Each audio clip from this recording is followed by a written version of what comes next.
Because you're the jokester from high school. There was always one. I'm a good guy.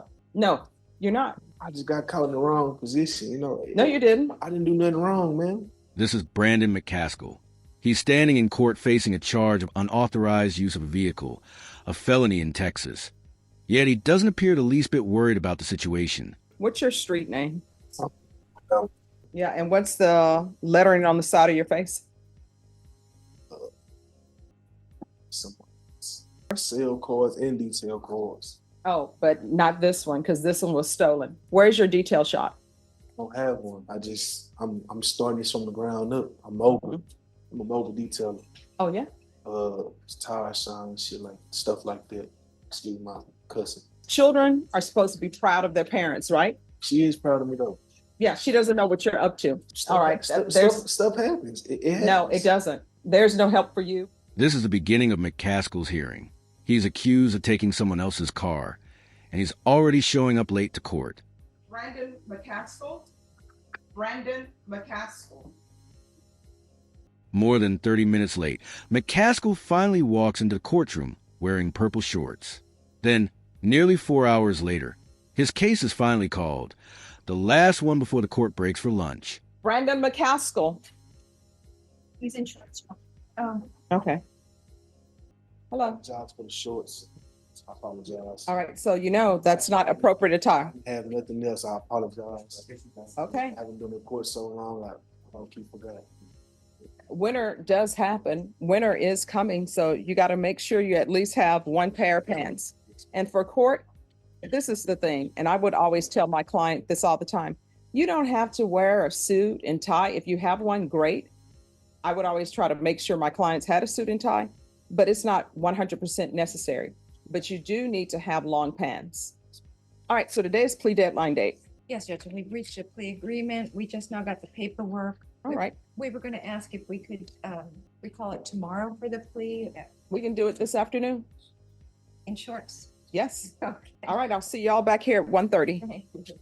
2 hours later, McCaskill's case is finally called for a plea hearing. He's facing up to 2 years in a Texas state jail facility. And this is where McCaskill's attitude really starts to show. Court is calling 2024 CR 4372, State of Texas versus Brandon James McCaskill. And are you Mr. McCaskill? Yes, ma'am. Is there an application in this case? Yes, for probation, for community supervision. Did you understand you're charged with the offense of unauthorized use of a vehicle? That's a state jail felony. Range of punishment is anywhere from 180 days up to 2 years in the state jail facility and up to a $10,000 fine. Did you understand? If you have a plea with the state, the court does not have to follow your plea. If for any reason the court does not follow your plea and gives you more than you bargained for, the fact that you entered a plea will not be used against you and you will be allowed to withdraw your plea. Did you understand? According to the plea, punishments be assessed at 2 years in the state jail facility. State recommends community supervision. There's to be restitution, if any, to Miles Brown. Did you understand that to be the plea? Yes, ma'am. Defense, is that the plea? Yes, Your Honor. State, is that the plea? Yes, Your Honor. Outside the agreement, the state is recommending that your community supervision be for a term of 3 years. There'll be a TAP evaluation, 150 hours of community service restitution, no contact with Miles Brown, and the anti-theft course. Then to the offenses charged, how do you plead? Guilty, not guilty, or no contest? Contest. State, any evidence? Same with the exhibit 1 and attachments, Your Honor. Any objection? No objection. You may be excused. Thank you, Your Honor. All right, after reviewing state's exhibits 1 and attachments, the court will find there is sufficient evidence to find you guilty, and the court will find you guilty. Are you proceeding with sentencing? Yes, Judge. Anything you wish to say on behalf of your client?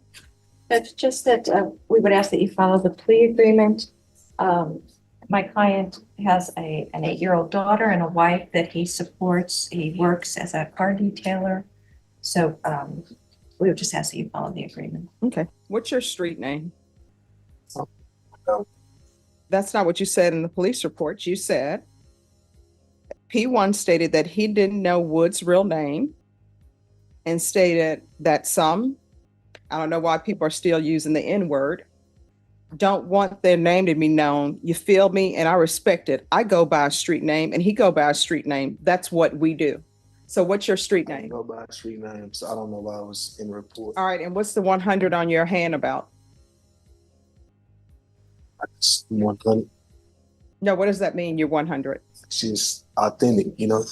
It's old. This is old. It's what? It's old. It's old. It really has no significant meaning. So why would you tattoo 100 on your hand and it has no significant I meaning? mean, it does, but it's not. It's just me. You know what I'm saying? Yeah, and what's the lettering on the side of your face? Some words. Hmm? Some words. Yeah, what are the words? Against all odds. All right, and what's the tattoo in the center of your forehead about? It's a broken heart. All right, and what's the other one? Blessed. And what's the neck tattoo about? It's just some initials. And what's on the other hand? It's just a bomb. It ain't nothing. And what's the initials on your hand? My partner that got killed. It's just in memories of my partner that got killed. So how did he get killed? Gun violence. And why are you riding around with a gun in the vehicle? All right, that's what the police report says. I'll be charged with a gun. So your 8-year-old that you're so concerned about now, but you were not concerned about when you were riding around in the vehicle, where's your 8-year-old? She's at home right now. With who? Safe and sound. With who? With my wife. She's good. No, what does that mean, she good? So here's the thing. You're in a court of law. Yes, ma'am. So don't do the slang with me Yes, because it will not register with me, and it will not register with me purposely on my part. Yes, ma'am. So your 8-year-old daughter is with, you say, your wife? Yes. So you all are legally married. No. So that's not your wife. So let's start there. You're not legally married, so that's not your wife. That's the mother of your child. Yes, ma'am. You, for some reason, felt she was not worthy to be blessed with a marriage with you. Because did you ask her to marry you? That would be a no. So don't be coming into court using your wife, who is not your wife, and your daughter to play on sympathy of the court. Right. Most So definitely. that's not, let's start with, that's not your wife. That's the mother of your child. And does she have employment? Yes, ma'am. All right. And she's always had employment. Yes, ma'am. And you have not always had employment. I have. No. Yes, ma'am. I have. And so you're saying you're supporting your wife and your daughter on a salary of detailing cars? Sale cars and detail cars. Oh, but not this one, because this one was stolen. So where do you sell It and wasn't detail even- cars? It wasn't my vehicle. I was detailing the vehicle, and I got in the situation I'm in now. All right, what I can Still tell my you vehicle. is nowhere in this police report, many things were said, Yes, but ma'am. nowhere in this police report do you say that you were detailing that vehicle. You said that Woods loaned that vehicle to you. No, I said I was detailing the vehicle for him. I don't know why they didn't put it in a police report, Mhm. but we always have them type of technicalities. So you detailing a vehicle for a guy, according to you, Yes, ma'am. that you met at the Bear County Jail. Yeah. Okay. So where is your shop? It's like if I met you and You will not, let me just tell you, you will not be meeting me at the Bear County Jail unless you're a client and I'm an attorney, or unless I'm going to the Bear County Jail to speak to inmates for whatever reason. So where's your detail shop? I don't have one. I'm starting this from the ground up. I'm mobile. I'm mobile. Yeah. I'm a mobile detailer. Oh, yeah. This is the moment when Judge Boyd begins to realize that something isn't quite adding up. Yes, ma'am. So what's the equipments you use to detail since you're mobile, which means you have to take equipment from one place to the other place? Are you just going to somebody's home and using their water and their soap and saying you're a detailer? Well, unless like I go to a car wash and I do my thing there, you know, I vacuum the car out, tire shine, shit like stuff like that. Excuse my cussing. Yeah, I'm a mobile detailer though. That's not detailing. I do that to my own vehicle. I vacuum it out. Use purple power, stuff like that. Oh, you yeah. know. That's something. detail- Yeah, that's detail something you can products. buy from any store. Tough stuff. All right. I mean, we got to Anything- start somewhere, right? Sure. And let's hope it's not at the Bexar County Jail meeting people that we don't know their names, because we don't do that. We just have street names. Deputy Laura, I don't have a street name. When people see me, they call me Stephanie Boyd. Her name is Judge. Yeah, okay, that should be my street name, Judge. All right, this is what the court is going to do. Court is finding you guilty. Court is going to sentence you to 2 years in the state jail facility, suspended and probated for 3 years. There's going to be a TAP evaluation. If you're drug tested today, what are the results going to be? Probably be negative, you know, but I'm not. When you say you'll probably be negative, why do you think it's just probably? I mean, it's been a little minute since I smoked, but Smoked what? you know. All right, you're not allowed to smoke on probation or drink alcohol. Yes, ma'am. I know that. I know that. You won't have no type of issues like that with me at all.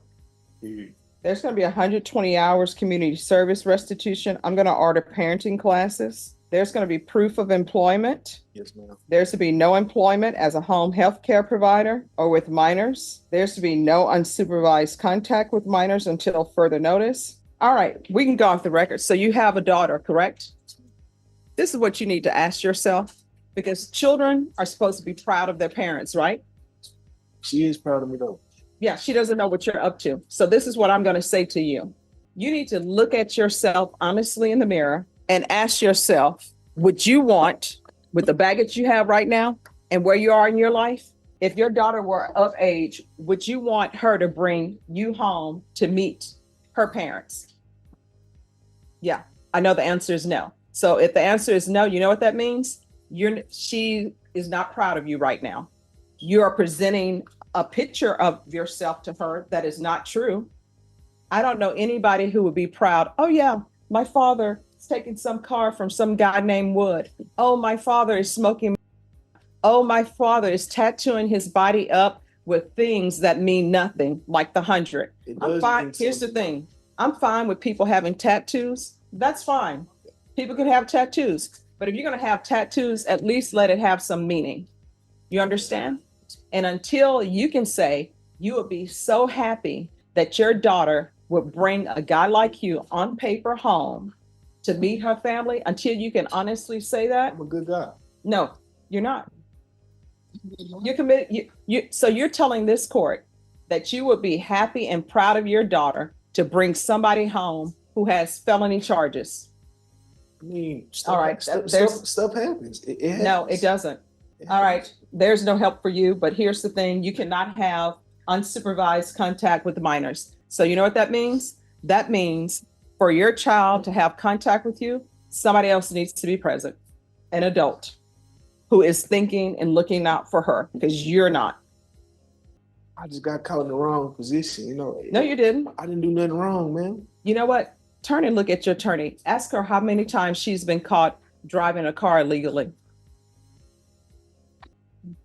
You know what? Ask the deputies. Deputy Laura, how many times have you been charged with unauthorized use of a vehicle? Vashawn, do you have in your past an unauthorized use of a vehicle that you've done probation for? Zach, have you been at the Bexar County Jail staying there because you've been arrested for an offense? If I say yes, will you Claire? Yeah. See, that's no. Your attorney hasn't been at the Bexar County Jail. And you're telling me with a straight face, jokingly, because you're the jokester from high school, there is always one. You're telling me with a straight face that you would be proud of your daughter to bring you home. And you know what that's saying? The people in that box, no. You see the people over in that box? Some of them have unauthorized use of a vehicle. So what you're telling me is, if any one of those guys, if your daughter were an adult, you would be proud for her to bring any one of them home. Yeah, that'll be a no. Thank you very much. Change your life. Yes, ma'am. McCaskill leaves court that day with probation instead of jail time. But court records show that just a few months later, he's accused of another unauthorized use of a vehicle while still on probation. Now, prosecutors are pushing to have that probation revoked. And when he returns to court, he's late again. Brandon James McCaskill. Brandon McCaskill. After the judge calls his name 3 times with no response, the court moves on, Later that afternoon, when McCaskill's case is called again, the judge is clearly not pleased. Good morning, Judge. Good morning. Brandon, Tell him this is about him. All right, so, we have an offer now. We're asking for one reset, and we're going to come back and, I believe, accept the offer at the next reset. all right, how much time are you asking? 30 days. All right, Ms. Ferguson. Maybe 40. All right, Ms. Ferguson, if I can have a 30-day reset. All right, so here's the thing. Court starts in here at 9 a.m. You need to be on time at 9 a.m. You understand? All right, Norma, if you'll give him the reset form, once you sign that, you're excused. Thank you, Judge. You're welcome. Here, Thank you Brandon. so much. You're welcome. The judge resets the case for about 30 days. But when the next hearing arrives, McCaskill doesn't show up at all. Brandon James McCaskill. Brandon James McCaskill. Brandon James McCaskill. After McCaskill fails to appear, the judge issues a bench warrant for his arrest. A few months later, he's taken into custody on that warrant on January 21st, 2026. This is his next court appearance, which takes place on February 9th. McCaskill, Hiding behind the top. come down. He's hiding, not hiding, but Oh. he's sitting there. He didn't, I don't want to say hiding like. All right, hiding, Brandon but McCaskill, He's here. come down, please. You just can't see him. He's out of your line of sight. I should have All right. said, not hiding with the And I'm bench. not wearing glasses at this time, so let me put those on. There you go.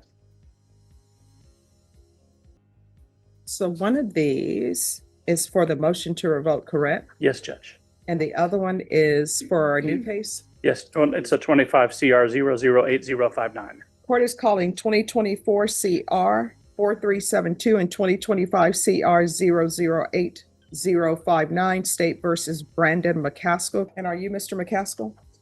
All right, defense, you filed 2 motions requesting that a bond be set in each of the cause numbers. Is that correct? Yes, Your Honor. All right, is there a proposed agreement? Yes, Your Honor. And under the 4372 number, what is the proposed agreement? 40,000. And in the 8059, what is the proposed agreement? 20,000. I'm sorry, 20. is either party asking for conditions? No, Judge, just for him to comply with the, go back to probation and comply with probation and the conditions of probation while we're working on the resolution of his matters. All right, you want to raise your right hand for me, please? Do you solemnly swear and affirm that the testimony you give will be the truth and nothing but the truth, so help you God? Yes. All right, you can lower your hand. The questions I'm going to ask you are not about either one of the cases. It's just questions so I can make a determination on the appropriate bond to be set for you and appropriate conditions. Yes, ma'am. So, in the past, have you ever had any type of mental health diagnosis? All right. Have you in the past ever been required to take any medications for mental health? All right. In the past, have you ever used any type of controlled substance? As far as like, Cocaine, meth, okay, not okay, no hard drugs at all. Marijuana is like, all right. Anything other than marijuana in the past? All right. This is what the court will do. The court will set your bond and cause number 2024 CR 4372 to $40,000. The court will order regular UAs and the fees will be waived. And cause number 2025 CR 008059, the court will set your bond at $20,000 and the court will order regular UAs, waive fees. All right, so is this gonna, we're off the record, is this gonna be a contested MTR? I don't believe so. Oh. I think we're gonna, no, I don't believe it's gonna be contested. On this case, is you bring it back in 14 days?